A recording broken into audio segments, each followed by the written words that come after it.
Good morning छात्रों। Tense of kind. पहले tense देखते हैं, प्रेजेंट है टेंस। दूसरा होता है पास्ट टेंस। तीसरा होता है फ्यूचर टेंस। इनके चार चार भाग होते हैं। पहले प्रेजेंट डिफिनिट टेंस होते हैं। दूसरा प्रेजेंट कंटिन्यूअस टेंस होता है। तीसरा होता है प्रेजेंट परफेक्ट टेंस। चौथा है प्रेजेंट परफेक्ट कंटिन्यूअस टेंस।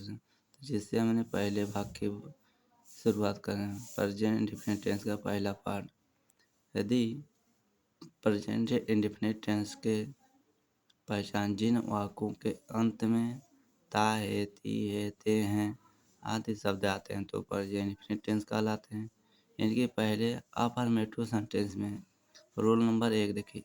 एक वचन कर्ता के साथ क्रिया में यस या ई एस का प्रयोग किया जाता है, जैसे ही, सी, इट तथा द, मोहन, हिना आदि के साथ। रूल नंबर 2 देखिए। बहुवचनकर्ता के साथ क्रिया में यस यस का प्रयोग नहीं किया जाता है, जैसे दे, यू, वी, आई, बॉयज। उदाहरण देखो, वह जाती है, क्योंकि ये एक वचन है तो इसलिए सी गोज हो जाएगा। वह स्कूल जाती है, सी गोज टू स्कूल। वह, तुम हॉकी खेलते हो, वी प्ले हॉकी। यानी एक क्रिया बहुवचन, इसके साथ ही यस का प्रयोग नहीं किया जाता है। फिर से एक बार पुनः रिवीजन करें।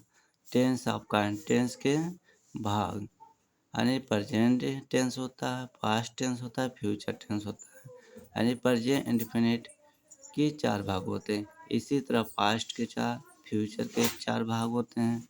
प्रेजेंट इंडेफिनिट टेंस, उसके बाद present continuous tense, present perfect tense, present perfect continuous tense. जिससे हमने पहले शुरुआत कर प्रेजेंट इंडेफिनिट टेंस का। इसकी पहचान जिन वाक्यों के अंत में ता है, ती है, ते हैं आदि शब्द आते हैं तो प्रेजेंट इंडेफिनिट टेंस कहलाते हैं। अफर्मेटिव सेंटेंस रूल देखें। एक वचन कर्ता के साथ क्रिया में यस यस का प्रयोग किया जाता है, जैसे he, she, it, the, Mohan, Hina. Rule number 2, बहुवचन कर्ता के साथ क्रिया में यस यस का प्रयोग नहीं किया जाता है, जैसे दे, यू, आई, वी, बॉय। उधर वह जाते एक वचन, सी गोज हो जाएगा। वह स्कूल जाती, सी गोज टू स्कूल हो जा। तुम हॉकी खेलते हो, बी प्ले हॉकी। इसके नेक्स्ट इंट्रोगेटिव सेंटेंस ले आ रहे हैं।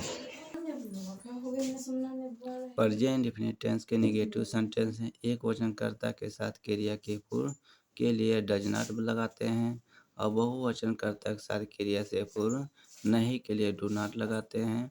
जैसे मैं फुटबॉल नहीं खेलता होता है, बहुवचन I do not play football. वह नहीं दौड़ती, सी डज नॉट रन। राम टहलने नहीं जाता, the Ram does not go for a walk. वह जाता है, ही गोज। तुम मुझसे बातें करते हो तो यू टॉक टू मी। अध्यापक पढ़ाते हैं, टीचर टीच हो जाता है। प्रेजेंट का इंडेफिनिट टेंस का इंट्रोगेटिव सेंटेंस देखिए।